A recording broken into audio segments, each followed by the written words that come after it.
David Curtin is the leader of the Heritage Party. He will be at the Freedom March later and joins us now. Morning to you, David.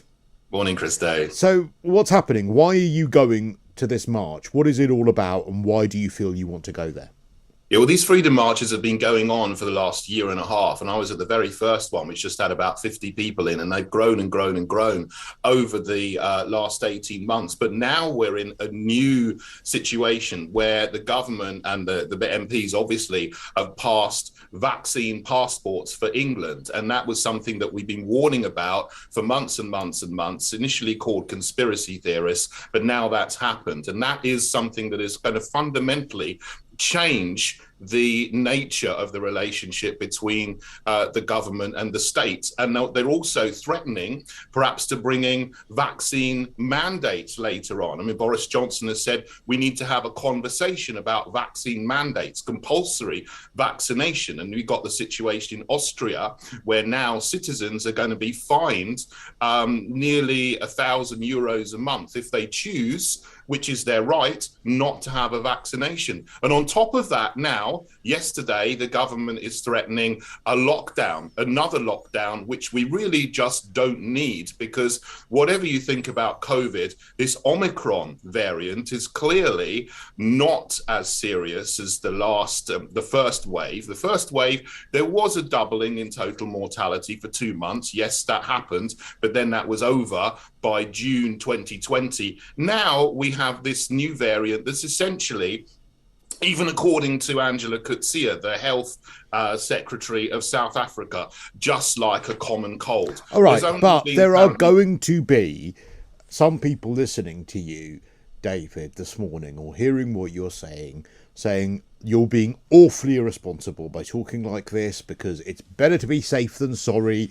Omicron is still a new variant that perhaps we don't know enough about, and that a march like this is just going to feed into the irresponsibility of people doing the wrong thing, and it's full of anti-vaxxing nutters. What would you say to all of those criticisms? Well, what I would say to that is you need to look around the world. Now we have 18 months of data, and you can see what happened in the first wave, the second wave. Different countries did different things. The UK locked down very severely, as did other countries like Spain and Belgium. There were other countries that didn't lock down, like Sweden and Brazil, and life just carried on at normal. And there was no real difference in the data and the outcomes to total mortality, hospitalizations, between the countries that did but people would argue in those that didn't. But people would argue in reaction to that, well, look, you're comparing apples and oranges. Those countries have different demographics. Somewhere like Sweden didn't require huge lockdown laws because they have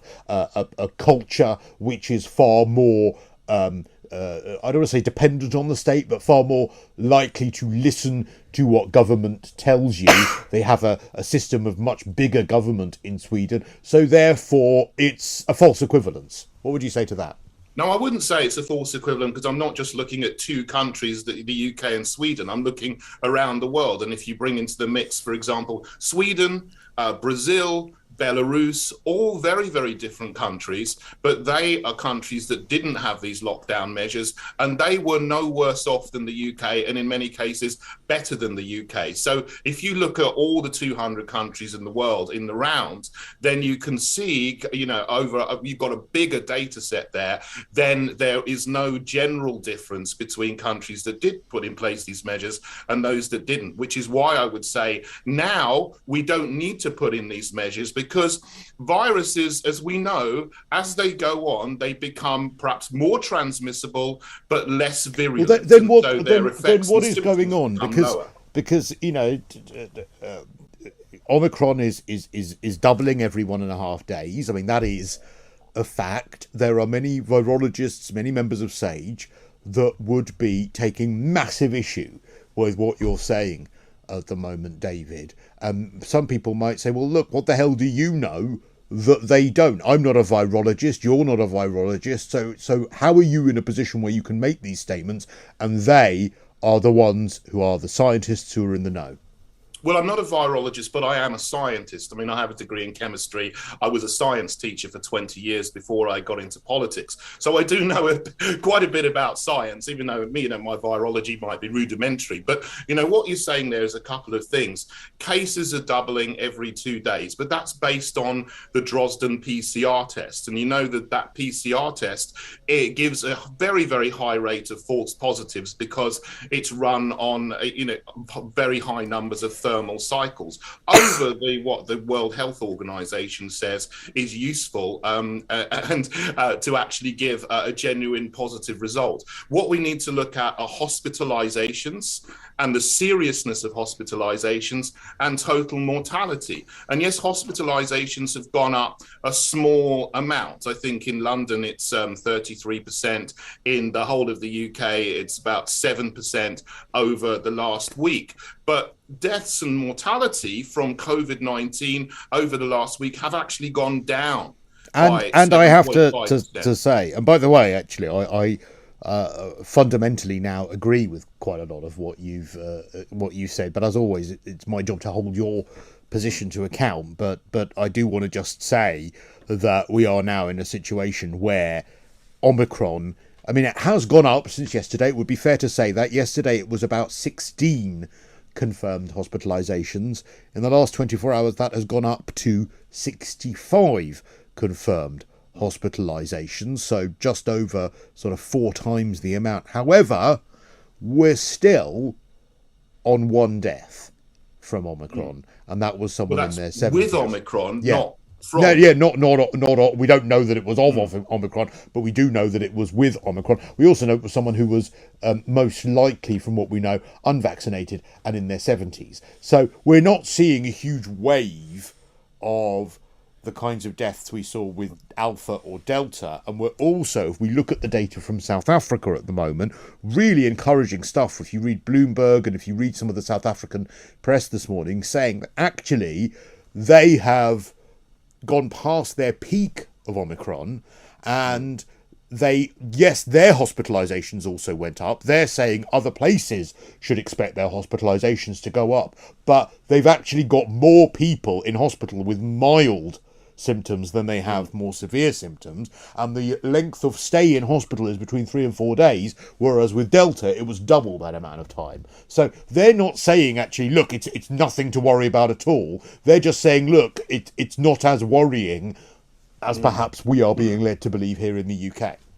Yeah, absolutely. And that's the thing, you mentioned a point before. Transmissibility is higher. So what that means is that we're going to reach the peak of this much, much quicker, then get over the peak and then come out the other side. And it looks like from South Africa, they've reached the peak, but then hospitalizations and mortality haven't gone up nearly as much as I don't think anyone's died from Omicron in South Africa. I mean, but correct me if I'm wrong, but I don't think one person died. And their population is only vaccinated to the tune of 26%. And yes, they may have different demographics from the point that they have a younger population, and that obviously, the density of population might be different. However, there are many people in South Africa that don't have access to good healthcare. There are many people in South Africa who have pre-existing conditions, HIV being one of them. So if you consider those factors as well, and they still haven't had a death from Omicron, I mean, I think it seems, dare I say, encouraging. Yeah, absolutely. And it just shows that we have completely overreacted in this country. You got Neil Ferguson predicting with what I would think is very dodgy modelling again, saying there's going to be 5,000 deaths a day if we don't lock down. I mean, that's absolutely ridiculous. It just echoes him at the very beginning of this thing where he talked about there's going to be 500,000 deaths. Yeah. Probably he was probably phoning in those predictions from his mistress's bed. David Curtin, leader of the Heritage Party, thank you. Good luck on your march today. When we come back, we'll analyse some of what David has had to say. And we've got loads of calls from you as well, right here on Talk Radio.